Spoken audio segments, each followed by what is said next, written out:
Through the Mayhem, the Silently podcast series, bringing marketing industry leaders together to discuss the ever-shifting media landscape.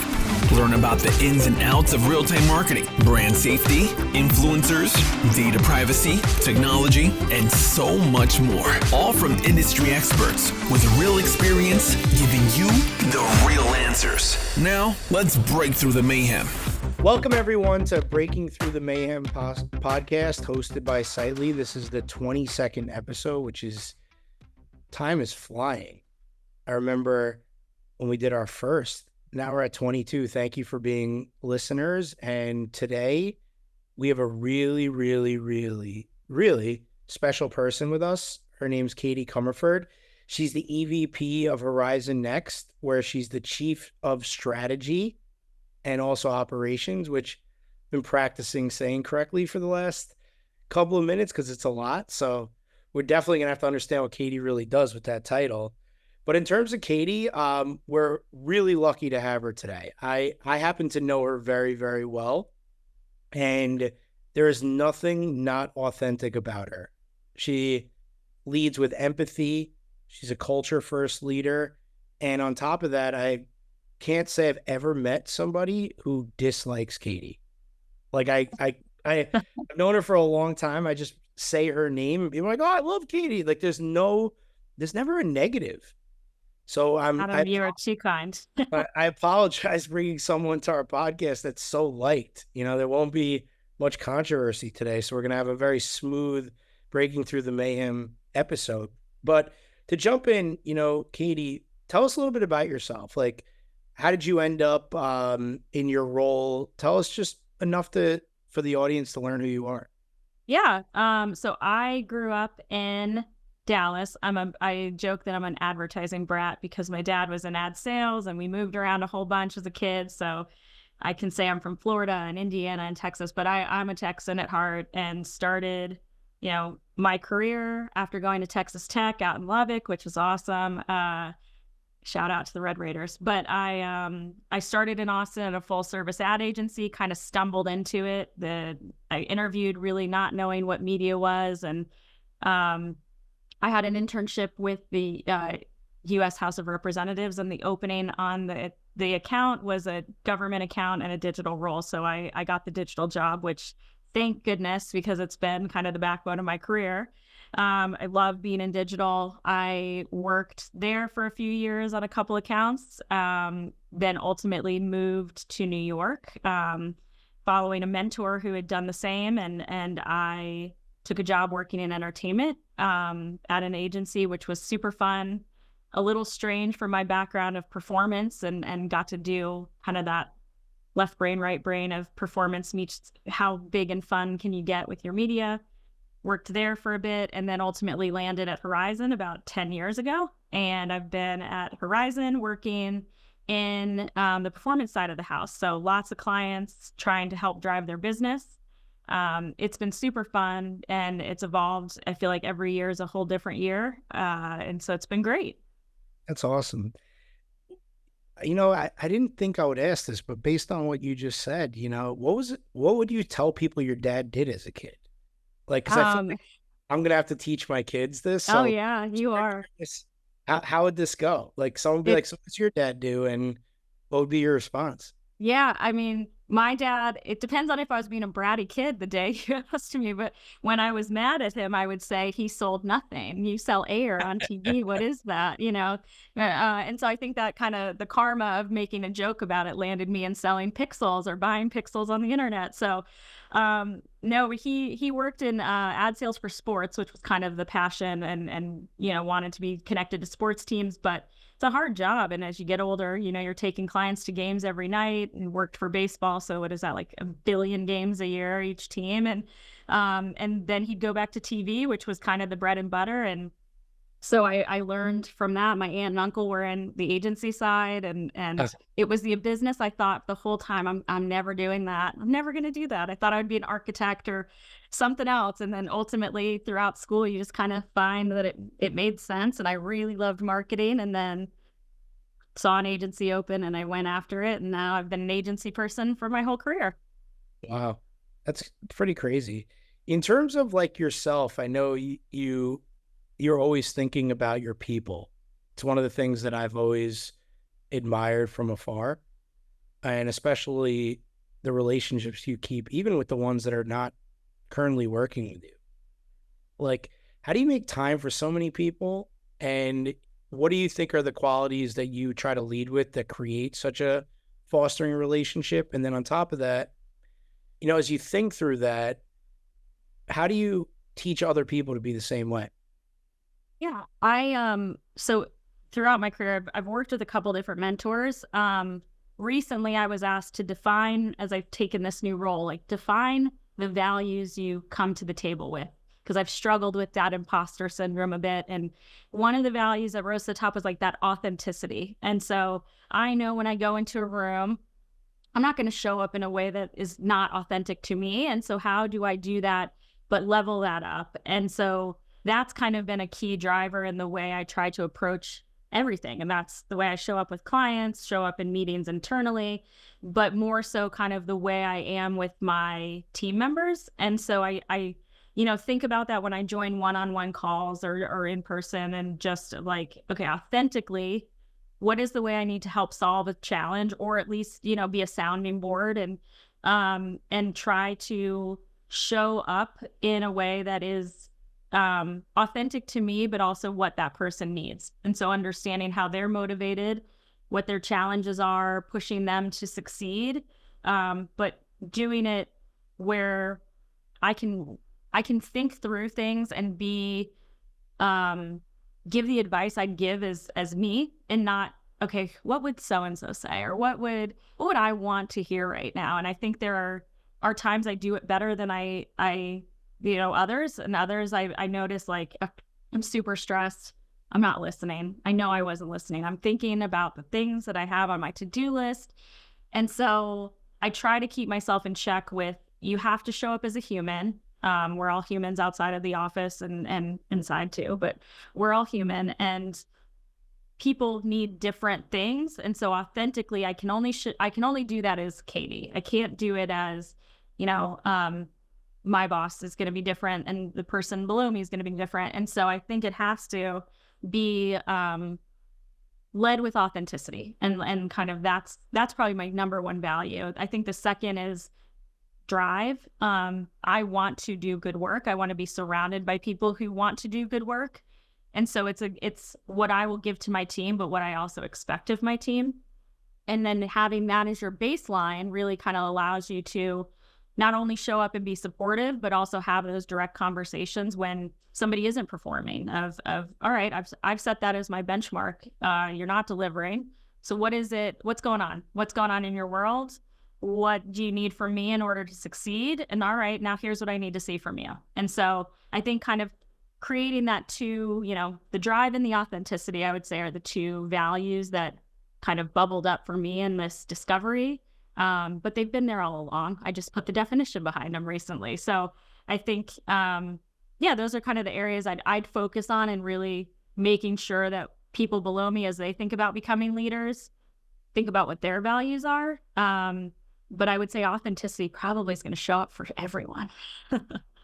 What would you say in terms of that? Like, obviously, authenticity is a big word that people like to talk about, and being consistent, right? Those are kind of two, obviously, traits that you're talking about a lot, which is funny because that's the two traits that helped us at our current company actually build what we do. So not talking about us, so throw that out, but that's kind of why I think it's all based on your mentality, right? So ultimately that kind of leads everything today. I think people see how you show up and where you navigate, and they pay a lot of attention to that. I've learned a lot from watching it from you. In terms of, like, where do you think you struggle the most? Because you want to lead from authenticity, right? And you want to lead from a consistent place. Where do you think you find yourself struggling then, that you would always be working on? And do you talk to your team about your own learnings? Is that where you think you have really navigated to the place you are? Because it seems like, to me, based on listening to you, the best quality you probably have is being able to speak to your own thoughts, and people gravitate to that. So just how do you kind of navigate those things, and where do you go from there?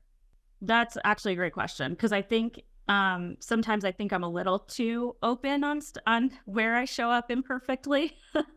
And I think that though is authentically me. I'm I sometimes the words will come out of my mouth before they hit the back of my brain, kind of thing.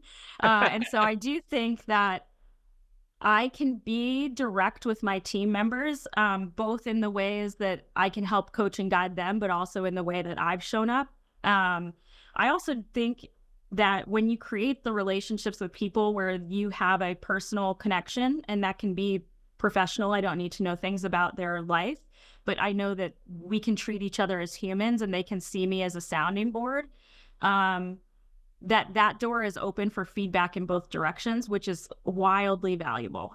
Some of the best feedback I've ever gotten is from people who report into me on ways that I could have shown up better or shown up in a way that worked better for them. Like I kind of can navigate things in my style. And then when they tell me, yeah, I got it, but like, what if about this? I'm like, oh my gosh, wow. Like what a huge insight. And that can come from an assistant who just started their career, or somebody who's, I've maybe got 1 or 2 years on. And so I think when you can show up and create that bridge to people where they see you as a leader, but also can like associate with you as a peer, there's that element of you open the door to gain those learnings versus it doesn't get to you. And then you're operating in your silo and you don't hear the stuff you need to hear to be a better people leader. I think what you're saying, which is so critical, and then we'll take it from more of the people thing leading into some of the skills that you have. I mean, ultimately, no one's going to talk to you at the top unless you have that skill today, right? They would rather just ignore it all, right? And then things bubble up and you can't even fix any of the issues that are being related to the team. So I think the fact that you are so open and willing to listen is why you hear the most. And when you hear the most, it becomes like, what do I actually navigate and use and what do I not? Right? So I think ultimately it then puts, someone like yourself, you're like, what do I tackle first? How do I stay people-led? How do I stay business-led? And knowing how much passion you have for both, how do you kind of marry those two things is always difficult. And so cool to hear that you've come to those terms of how you do that, right? And you're going to stay in those lanes and navigate them. I think that's part of why you've gotten to where you are in your career, right? And I think one of the things that I admire and why we wanted to have you was you basically worked at a startup within a huge agency, right? For anyone that doesn't understand Horizon Media, it's one of the biggest, if not the biggest, independent agencies in the world. And, you basically have led and been a part of growing an agency within an agency, right? And how have you navigated that? Like, how have you kind of been an entrepreneurial spirit within a bigger organization and made your mark? I think a really good question. I got lucky in where I landed. I came into Horizon and I interviewed, and I didn't even know what accounts I was getting when I joined. And so it kind of felt like day one, I was like, oh, okay, let me write that down. I just interviewed for Horizon. And so ultimately there was a lot of pivots and changes. And then all of a sudden I was in this thing called Horizon Next, and I had been doing the job. And I think the best thing, I was really lucky to land in that spot, but I think the best thing is that it was entrepreneurial within the walls, and there was a vision to kind of navigate how we solve client challenges differently and think about the type of clients that we had coming into our domain. And then for myself, I was overseeing the digital team, and that job description is pretty clear. But as things evolved and shifted to be more digital, I kind of felt like it became this gray area that I was operating in. And there's awesome things about that, because you become this problem solver and you are trying to figure out, like, okay, put the digital activation lead hat off, pick this other one up. Like, what makes sense? What should we be doing? Why should we go that direction? It felt very much like we had a blank canvas to work with. And then ultimately, that's why I'm in the job I'm in right now, is that this wasn't a job I filled. This was a job that we created. And it's because like just spending time asking, like, why is it that way? What if we did it this way? Or why, like, that feels clunky. And so I think we had the backbone of Horizon as a massive agency. And so all the tools that I haven't had at other smaller companies I've worked at, and still the ability to really drive change faster, because we were kind of this tiny little thing within the organization. And I think now we're the same size as the other half. And so that's really exciting. Did you ever feel like you weren't a part of it at times, and now you feel like you really are? Weren't a part of the Horizon side?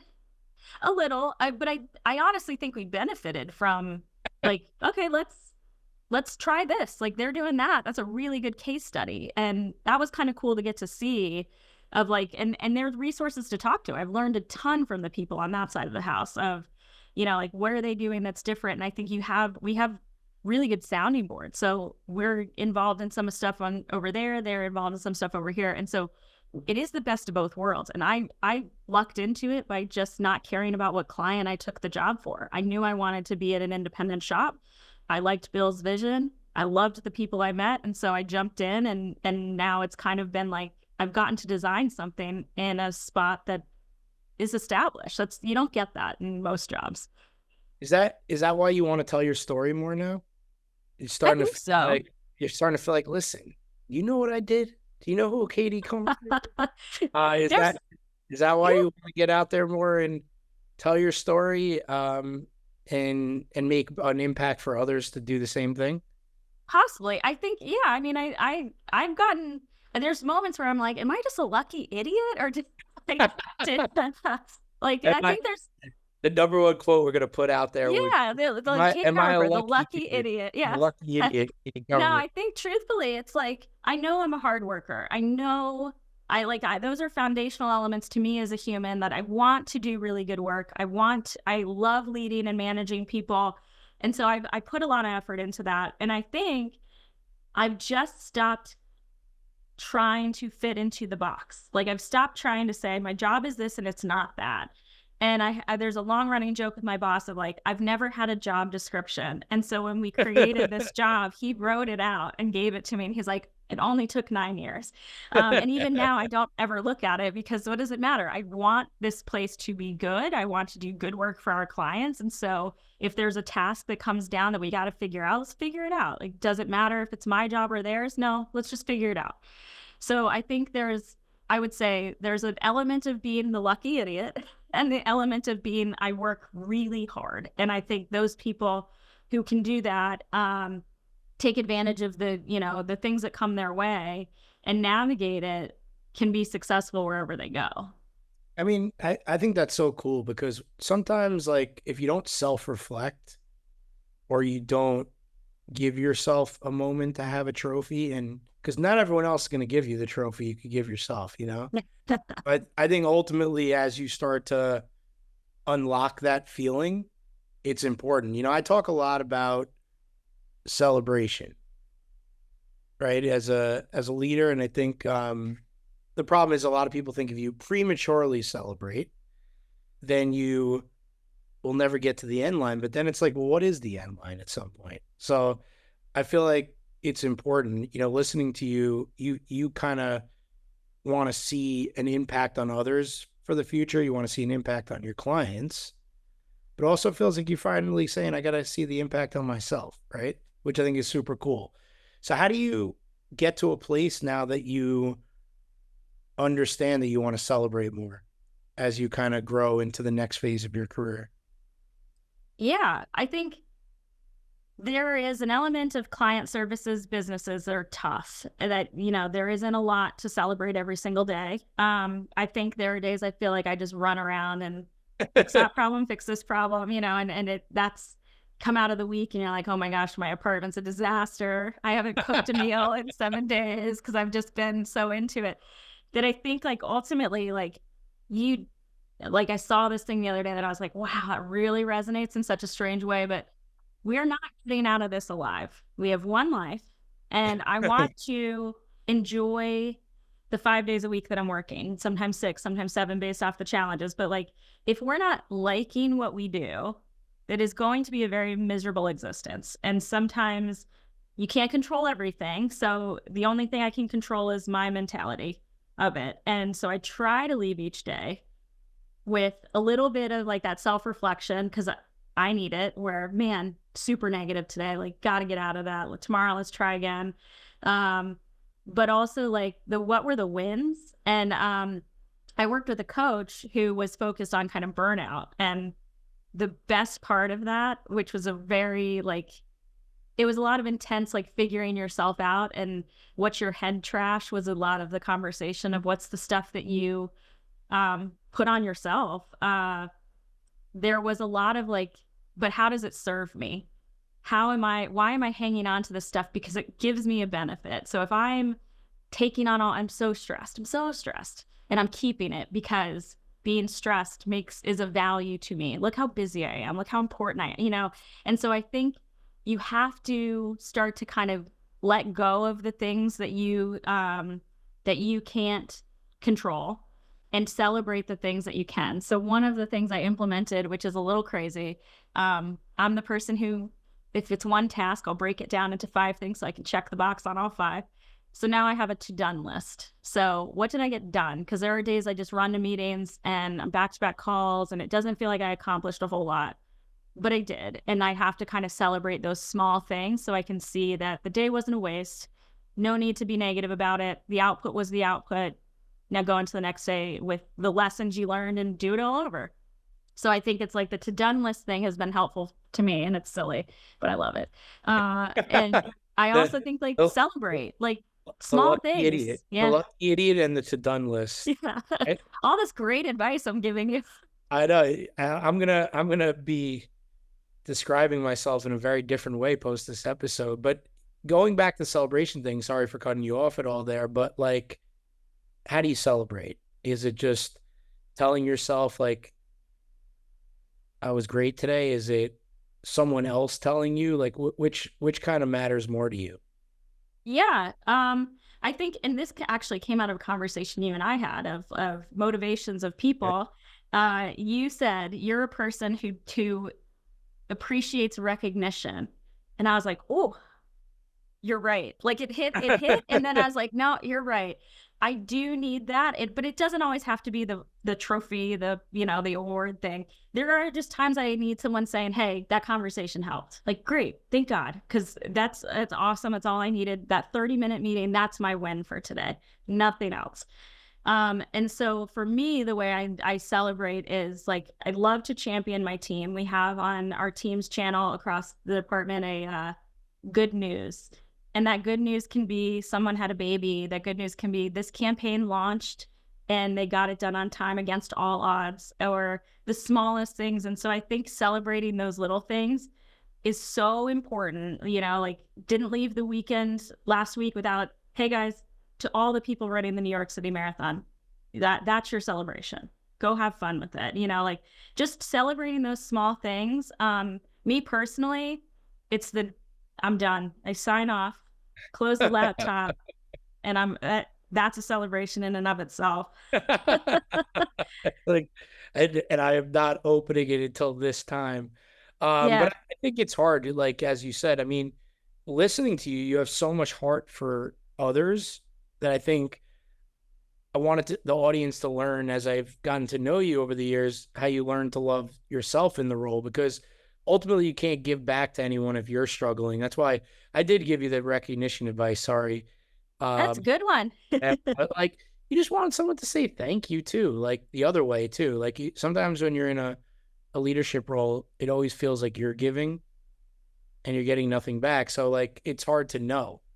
But I think as you kind of grow and you figure that out, it's awesome. I think one of the things that I would love to understand a little more as we come down the stretch here together, like when you talk about this topic of authenticity and consistency, right?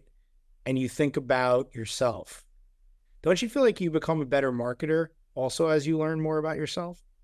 Oh yeah. Yeah. I think not only am I able to kind of ingest more information when I feel good and I feel like, all right, showing up the way I want to show up. I like to be really creative. I work on the performance side. And so I think there have been times where we're like, you got to get out of the what happened yesterday, what's going on today, and like, let's brainstorm and let's be wild about what the ideas that we can come up with. And I think you see this energy and this light come into the team of like, that idea was mine and now it's going into the new business, the pitch, or that idea was mine and they're taking it to the clients. Like, I think there's that element of like, if you can create that psychological security for your team members, you're going to get more people speaking up.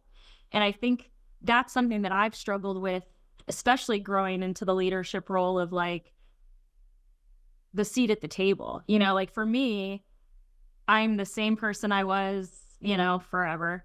I try to be better as much as I can be, but there's innate qualities to me. Like, you know this, I'm an introvert. I want to take all the information in. I want to calculate some stuff. And then I want to speak up. But now I'm in a role where my seat is at the table and I do have to speak up and kind of drive things in more immediacy than I ever have had to before. Those security blankets of reporting into some other folks, those are gone, and now I'm that person. And so I think there's that element of understanding that there's no arrival. I've kind of navigated to that as like my mantra of I'm never going to be perfect and I'm never going to have that know everything and I'm there. And I also have to stop seeing the people who were leaders and now some are peers as those perfect, like, oh man, if I could just get to that, like if I could just be them, everything will be fine. And now sitting at the table, I'm like, I'm not perfect. They're not perfect. We're all figuring it out as we go. It's just, I now have I'm in the driver's seat a bit more than I'm used to. And I'm uncomfortable in a lot more ways on a daily basis. But like, that means I'm learning. And, like, you are part of the reason I'm doing more of this stuff and speaking and trying to kind of get into a spot where I'm teaching myself not to take the back seat, not to be let me think through every bit of information before I make that decision. Like, let's do it. Let's try. And I've got enough experience to know if I'm about to run off a cliff. So let's be sure, like, let's figure it out as we go a little bit more of being in the driver's seat and not so much the fixer introvert mentality. It's uncomfortable. It's been uncomfortable for months now. But every day, what was uncomfortable yesterday is ideally not uncomfortable the next day. So I'm working through that personally. So there's no arrival, I think, has kind of been something I've been focusing on as I've stepped into a new role. Well, thank you. I'm honored that I could be even a minuscule part of helping you out of uncomfortable, Yeah, you keep me honest, Adam. I like it. That's the point of the podcast, right? To hear real things from people, hear how they navigate either the mayhem in the marketing landscape, but also people, like as we're navigating everything. From my perspective, first of all, we're honored that we could be like one of your first tell the world who Katie is moments. So hopefully they come away and they're like, let me just go to ChatGPT and put in what happened on Breaking Through the Mayhem with Adam and Katie. And it's going to be the lucky idiot, the introvert, the person who doesn't want to drive off a cliff. They're going to be like, wow, what happened? Yeah. This is really good advice. Where can we find, but what it ultimately all is, is your truth, and I think, as you start to get more comfortable out there, no one's got anything perfect. As you said, you sit at the table with leaders. I mean, I don't think feel like I'm a better this versus that. You got to take all your experiences and add them up and try to give back what you wish didn't happen to you. That's like the biggest advice I try to learn. And trust me, I still screw them all up. So I appreciate you saying that. I give you advice, but you give me a lot too, right? That's a mutual friendship in the industry, which is hard to find. I actually consider you a friend, which is difficult in our landscape, right? In terms of a couple of things I wanted to close out with here. Really like kind of feel fulfilled in this episode, learning a lot more about Katie and how she navigates. What would you say you think are the biggest challenges coming up in this marketing industry, if you had to synthesize a few? And then let's close out with a question around, like, are you shocked you're where you are today, or would you re-sign up for it again? That would be my last two questions for Katie Comerford. Yeah. Well, keep me honest answering those both. So I think the top three challenges I've seen, the first is really kind of talent. I think we have super smart talent coming into the industry, and they're learning different things than I learned when I was in college. And I think we do a good job at training and trying to get people to kind of see the broader picture. But I think we don't do a great job at evolving that, of what's happening in the landscape now, and how do we think more digitally, or how do we push that innovation so that those new guys coming to the table also feel like they've got the ability to speak up and challenge us, versus here's your job, here's your job description, operate in that job description. Like, the allowing for entrepreneurial thinking at the start, I think, is something that we could do a better job at. There's just a lot coming in. It's like information overload to those guys, and maybe we should be, ensuring we can figure out what creates a good experience, what creates, talent to retain in this industry, because I feel like they've got so many options on the table. An agency is a really tough job to keep retention high. And when you meet people like myself and a couple of my colleagues that are like, we're agency lifers, people are like, what's wrong with you? And so I think, like, I love it. It's been a really good spot for me. And so I don't know if I take enough time to kind of step back and understand why am I an agency person? And it's not because didn't update my resume and I'm stuck here. That's not the point.